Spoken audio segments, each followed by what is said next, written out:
El día a día, cómo se fue dando la situación respecto a esta negociación de los aranceles y amenazas, y que Donald Trump decía que siempre sí el 1 de marzo, luego que el 2 de marzo, luego que el 4 de marzo, pero fue imposible, es mucho. O sea, lo que sucedió entre los últimos 2 días de febrero, que fue el 27 y el 28 de febrero, al 4 de marzo, o sea, fue mucho, pero fue mucho de lo mismo. O sea, que Donald Trump siempre sí los aranceles, que los iba a lanzar el 1, después que el 2, luego que el 4. Obviamente en la región norteamericana, lo que es Estados Unidos y Canadá, las cuestiones de, pues, arancelarias son muy importantes. El nivel de negociación que hay entre los tres países, principalmente por el acuerdo más importante de toda América, que es el TEMEC, que tiene ya en los próximos meses una revisión, pero con esta temática de Donald Trump de empezar a poner una generalidad de aranceles, no solamente sobre materias primas, sino también ya hablando sobre productos agrícolas, sobre productos alimentarios, sobre commodities muy específicos como los energéticos, como toda la industria metalúrgica, como toda la industria automotriz, todo lo que había dicho acerca de los aranceles recíprocos hacia el mundo. Todo esto pues parecía venirse como avalancha en una cuestión de 3 o 4 días. Parecía ser para muchos pues un tema que iba a terminar en lo que finalmente terminó, pero el nivel de importancia lo dejaron ver tanto, por ejemplo, Claudia Sheinbaum como Justin Trudeau en su momento, conforme cada uno fue respondiendo ante las amenazas que se fueron dando en esos días. Afortunadamente, yo creo que para nosotros tenemos una política muy, pues muy bien hecha. No se ha peleado con Donald Trump, no ha entrado en discusiones innecesarias. Si bien anunció que debido a que los aranceles el pasado miércoles iban a entrar sí o sí, anunció que el domingo pasado habría una asamblea general en el Zócalo para anunciar lo que vendría a ser el plan de México en contra de los aranceles, que pues ya pues finalmente terminó siendo nada más una cuestión ahí proselitista y más bien popular sobre lo que es su gobierno. Pero bueno, vamos, sí ha estado contestando a un nivel político muy cauto, que a mi parecer ha permitido que finalmente cuando llega el plazo en el que Donald Trump tiene que tomar la decisión, finalmente llega el día y da un poquito más de tiempo. Ese mismo día, miércoles, en su discurso a la nación, Donald Trump salió a decir que Canadá y México tienen que hacer mucho más. Se tienen que esforzar más de lo que han estado haciendo porque él no está contento con las condiciones que habían establecido. Sin embargo, pues después de tanto dime y direte, que sí, que no, Justin Trudeau, que salió al contrario de Claudia Sheinbaum, que salió ante una situación pues muy defensiva, poniendo aranceles en contra de Estados Unidos automáticamente, saliendo a decir que lo que Donald Trump quiere es debilitar a Canadá económicamente a tal grado de que a Canadá no le quede de otra más que unirse como otro estado a Estados Unidos. Y estos comentarios que sí fueron muy, pues de mucha rivalidad contra Donald Trump. Vimos dos caras de la moneda, en donde por un lado México trata de suavizar las cosas lo más posible y Canadá sí está en una cuestión más confrontativa. Finalmente, entre todo esto, llegó el 4 de marzo y ¿qué creen? Pues Donald Trump dijo que se espera para el 2 de abril. ¿Qué sucedió realmente? ¿Realmente fue una cuestión política? Sí, fue una cuestión política. Justin Trudeau salió a decir que no iba a permitir que Estados Unidos interviniera tanto al grado de colapsar la economía canadiense. Claudia Sheinbaum habló acerca de los aranceles recíprocos, habló acerca de que esto violaba directamente cláusulas muy específicas del TEMEC. Y bueno, finalmente Donald Trump se dio el lujo de darle a México y a Canadá todavía un mes más de conciliación y de ver cómo iban avanzando. Pero pues no se fue sin decir que este mes, de aquí al 2 de abril, era solamente un pequeño respiro para México y Canadá, para que rebalancearan todos los esfuerzos que han hecho que al menos hasta el día de hoy a Estados Unidos no lo tienen nada contento. Así que la cuestión política se seguirá dando en cuestión exterior, pero algo que surgió también muy importante fueron que a nivel interno en Estados Unidos, todo el mundo hemos escuchado que a Estados Unidos le va a afectar muchísimo esto de los aranceles, ¿no? Sabemos que finalmente el consumidor final en Estados Unidos es el que va a tener el impacto directo en su bolsillo y esto puede crear condiciones de inflación dentro del país de Estados Unidos y a nivel producción, pues también, porque si las materias primas suben, si de donde las armadoras de automóviles consiguen toda su materia para construir automóviles nuevos, que Estados Unidos es uno de los principales constructores de automóviles nuevos, pues finalmente esta industria, junto con otros sectores privados, salieron dentro de Estados Unidos a decir que por favor detuvieran estos aranceles, principalmente lo que fue la industria automotriz. Habló acerca de que los aranceles pondrían una presión al mercado, obviamente apoyados por todo el Partido Republicano, empezaron a meter mucha presión interna en Estados Unidos. Entonces, sí, surte efecto lo que pasa afuera, pero internamente los productores, los que venden, los que compran, ya están viendo maneras de tratar de persuadir a Donald Trump de que no sea tan agresivo con esta cuestión arancelaria. Finalmente se habla de que realmente el factor que movió a Donald Trump a frenar mucho de estos aranceles que estaba prometiendo para el famoso 4 de marzo vinieron directamente de sectores productivos internos, en especial la industria automotriz, que en este caso fue algo que ayudó mucho a que Donald Trump frenara un poco la decisión sobre los aranceles y veremos qué es lo que sucede después. Donald Trump le dio un plazo de un mes más a Canadá y México, pero ¿qué estará sucediendo internamente a nivel producción, a nivel económico en Estados Unidos y qué tanto los sectores productivos estarán internamente en Estados Unidos metiendo presión a Donald Trump para que esto también lo vaya deteniendo o aplazando? Será también un factor importante porque pues eso nadie lo niega. Los aranceles van a afectar a Estados Unidos directamente.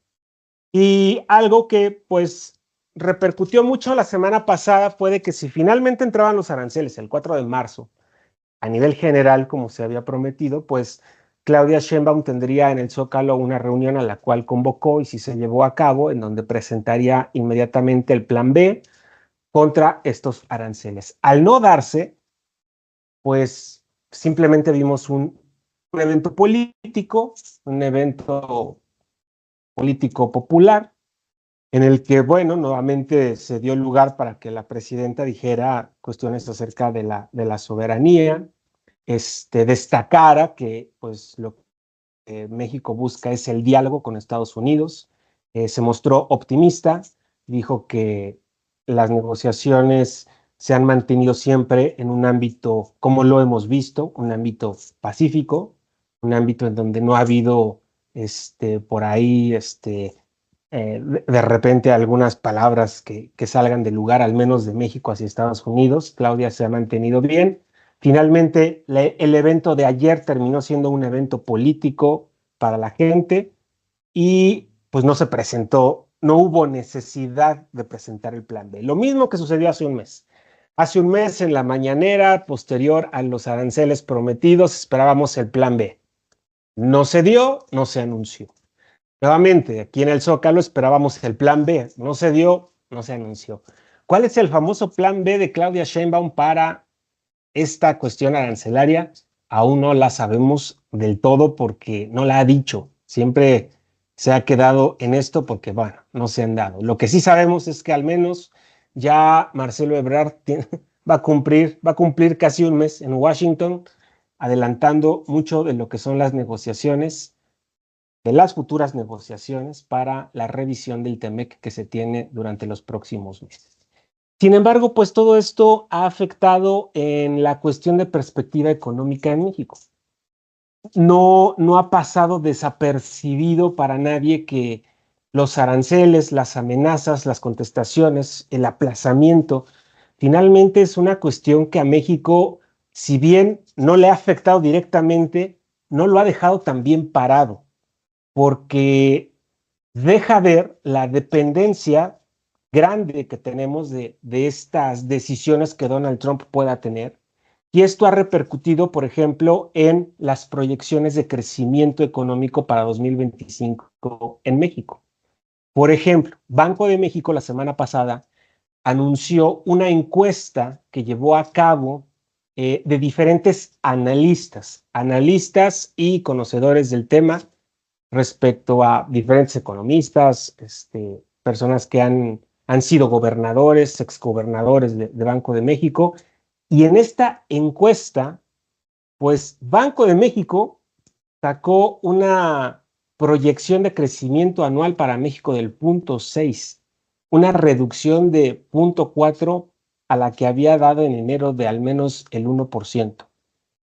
Esto nos habla de que sí, todo esto que está sucediendo económicamente, que Donald Trump, los aranceles, que esto, que aquello, pues sí, impacta al menos para la expectativa. Otro tipo de analistas que ustedes podrán leer, vieron también la semana pasada un anuncio importante sobre la reducción de expectativas. Los más optimistas no se fueron tanto como Banco de México, sino algunos dijeron, bueno, del 1% vamos a cerrar en el 0.81. La encuesta de Citi que hace en el sector financiero, la encuesta de Citi, recordemos que la hace con 21 instituciones financieras entre casas de bolsa, bancos, operadoras de fondos, fondos privados, en fin, encuesta a muchas instituciones financieras y finalmente la encuesta de Citi fue la más positiva, la que mantuvo el crecimiento del Producto Interno Bruto en México sobre el 1%, siendo que la había anunciado del 1.2, o sea, sí la mantuvo, o sea, sí la bajó, pero bueno, vamos, fue la más optimista de las que se anunciaron toda la semana pasada. Y es normal, todo esto que está sucediendo con la cuestión política, económica que México está manejando, porque no solamente es Canadá, no solamente es Estados Unidos. Durante toda la semana pasada también se habló acerca de la relación de México con China, sobre los aranceles que ya tiene México sobre China y que esto pudiera también repercutir en el costo de las cosas en México, pues nos habla acerca de una situación que no se ve tan positiva a futuro, ¿no? O sea, si bien aún los analistas, los que conocen del tema, los economistas ven que en México haya un año de crecimiento, positivo en México, pues saben que todas estas cosas en algún momento pues tendrán que afectar. Y algo que también pues llamó mucho la atención fue este cambio anunciado que ya casi todos lo teníamos previsto, incluso cuando se anunció ya a Claudia Sheinbaum como presidenta, recordemos, como presidenta electa en aquel entonces, recordemos que el primer miembro de su gabinete asegurado fue precisamente el secretario de Hacienda, Rogelio Ramírez de la O. Esto para dar calma, para dar tranquilidad a los mercados. Vimos cómo en aquel entonces el que Claudia Sheinbaum saliera como presidenta electa movió los mercados, pero este nombramiento de Rogelio Ramírez de la O mantuvo en calma los mercados. Sabían que iba a haber una reacción y esto controló, mantuvo más o menos a ecuánime al sector empresarial Y finalmente, pues ya bueno, sí, casi 6 meses después, poco más de 6 meses, se da lo que ya sabíamos. Rogelio Ramírez de la O tendría que dejar la Secretaría de Hacienda y tendría que entrar una persona ya de Claudia Sheinbaum. Ahora, ¿por qué sucedió esto? Pues porque Rogelio Ramírez de la O no lo había hecho tan mal dentro de todo el sector empresarial, dentro del sector privado. Era una persona bien vista por todo este segmento. De lo que hemos leído acerca de Edgar Amador, que es el nuevo, que será ratificado el miércoles como el nuevo secretario de Hacienda, también no se dice, es poco conocido, es alguien de un perfil bajo, viene del sector financiero directamente, ha ocupado posiciones en el sector financiero importantes, no así en otros sectores políticos, lo que habla acerca de una persona que sabe de economía. Veremos cómo desempeña y no creemos que haya mucho cambio. O sea, finalmente la situación de haber mantenido a uno sobre otro por estos 6 meses simplemente fue para que no se resintiera ese cambio en las finanzas públicas, que es uno de los talones de Aquiles dentro del gobierno de Claudia Sheinbaum. Así que, pues, fue una noticia muy importante que, notemos, no impactó en los mercados. O sea, sí se habló de ello, poco. También yo creo que se supo dar la noticia en un momento muy adecuado para que precisamente no impactara en los mercados, porque había otras cosas más importantes que estar atendiendo en ese momento. Y esto finalmente no impactó de manera negativa ni positiva. Creemos que ahora que se ha ratificado el miércoles y escuchemos pues su presentación y todo eso, ya habrá comentarios, ya habrá opiniones sobre él y entonces ya tendremos más capacidad para opinar sobre lo que podemos esperar al respecto. ¿Y qué otras repercusiones hemos visto? Bueno, el tipo de cambio. Finalmente el tipo de cambio también ha tenido movimientos gracias a todo lo que pasó esta semana. Pero algo que queremos destacar y algo que, por ejemplo, destacó Jacobo la semana pasada en nuestra sesión de producto de dólares que tuvimos el viernes en la mañana, fue precisamente esto, de lo importante que es estar cubierto en estos momentos de volatilidad, pero que la volatilidad se ha mantenido en los rangos que se estimaron, ¿de acuerdo? Llegó un punto máximo por ahí del 3 y 4 de marzo, en donde el tipo de cambio llegó a tocar el 21.70. Fue el punto más alto que vimos. Y finalmente, en cuestión de unos 6 días, estamos retomando el paso a 20.36, que fue el cierre del día de hoy. Igualito como lo pronosticó al menos la encuesta de Citibanamex, Banco de México, Banco Base y todos los que sacaron estimaciones respecto al tipo de cambio para este año. Un rango de un piso de 20.20 y un techo máximo entre los 21, 21.80. Por ahí, tal vez en los momentos más álgidos de tensión política, pudiera estar muy cercano a los 22, pero al menos hasta el día de hoy, el tipo de cambio se ha mantenido en los rangos en los que se había establecido. Ahora, esta semana, ¿qué puede mover el tipo de cambio, dado que ya algunas cosas se tranquilizaron? El jueves hay anuncio de inflación en Estados Unidos y todos la prevén alta. ¿Ok? Todos prevén, por lo que ha sucedido, que el próximo jueves la inflación de Estados Unidos salga más alta de lo esperado. Así que hay que estar muy atentos porque definitivamente este resultado que se publique en Estados Unidos va a repercutir directamente en el tipo de cambio y vamos a ver hasta dónde repercute y si repercute positivo para el peso o negativo para el peso, porque también hemos visto que a veces cuando la inflación en Estados Unidos sale alta y entonces esto hace pensar que la Reserva Federal en su próxima reunión del 17 y 18 de marzo va a mantener las tasas de interés en Estados Unidos como las tiene, puede repercutir positivamente para el peso. Así que por ahí en una de esas, si sale alta la inflación en Estados Unidos, no nos extrañe andar viendo el peso más abajo de los 20.36 que lo estamos viendo el día de hoy. ¿Ok? Eso también hay que estarlo revisando. Para la Bolsa Mexicana de Valores no han sido buenos días.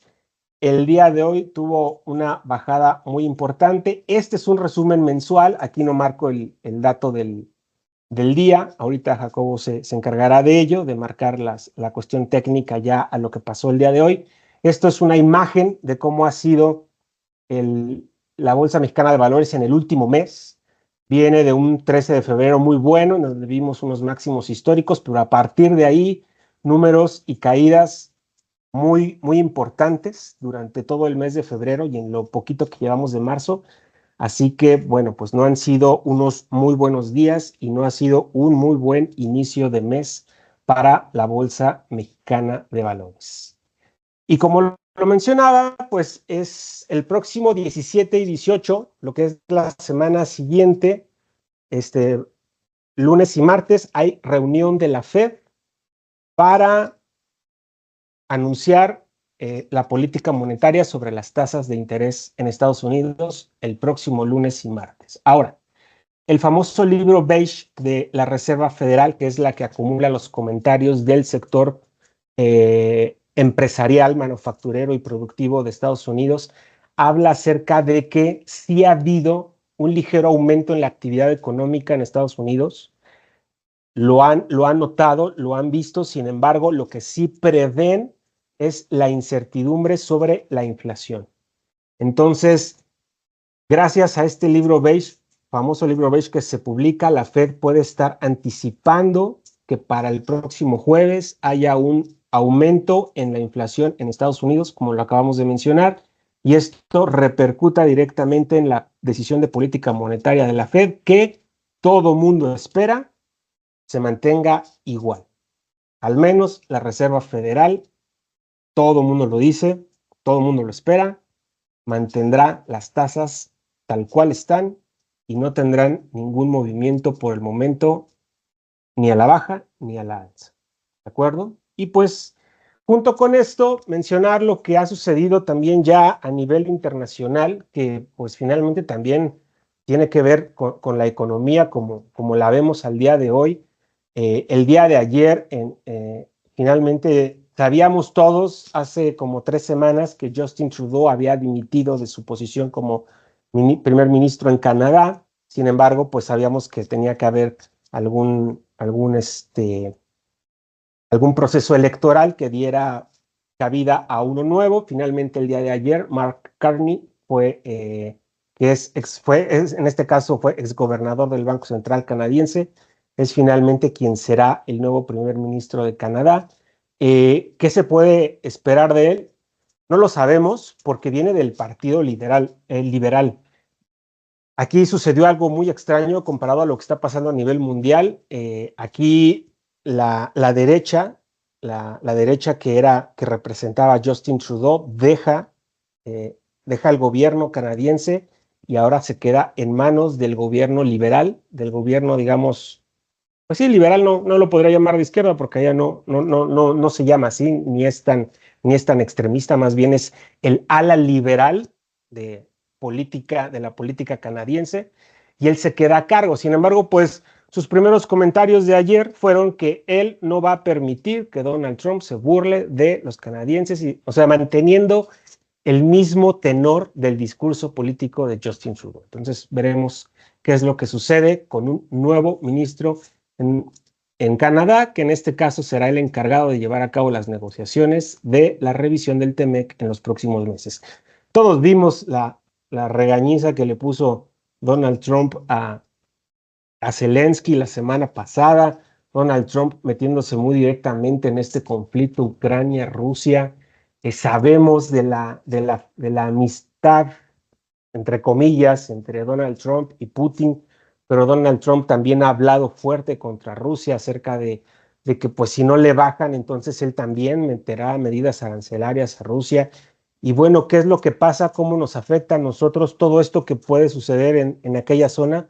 Pues bueno, o sea, la guerra de Ucrania impacta directamente en precios de los energéticos, en materias primas, porque precisamente es una región del mundo que tiene muchas minas, es una región muy mineralizada, es una región que genera mucho energético y bueno, la crisis geopolítica que pueda irse dando en aquellos países, también es importante seguirla porque finalmente todo eso genera incertidumbre y dado que impacta directo en commodities muy importantes como los energéticos, pues genera incertidumbre en los mercados y esto vuelve que el mercado a nivel mundial se vuelva impredecible porque es un entorno de incertidumbres en el que todavía no queda muy claro qué va a pasar en esa zona, en esa región, en ese conflicto y esto genera que haya días como los de hoy, en donde pues no solamente la bolsa de Estados Unidos,